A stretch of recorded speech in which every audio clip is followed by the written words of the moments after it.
Konseyi Genel Kurulumuzun çok kıymetli bileşenleri, sayın yöneticileri ve temsilcileri, sayın Kent Konseyi Meclis Başkanlarımız, basınımızın güzide emekçileri, sevgili Kırklareli konuklarımız.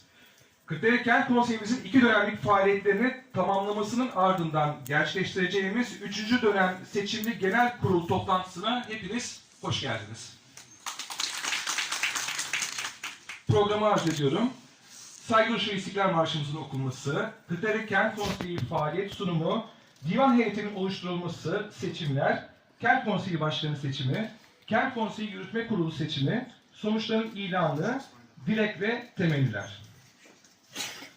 Kırklareli Kent Konseyi Seçimli Genel Kurul toplantısının yönerge kapsamı ve esasına uygun olarak ikinci oturumu nisap aranmaksızın gerçekleştireceğinden dolayı Haziran'ın toplantı yeter sayısına ulaştığı anlaşılmıştır efendim.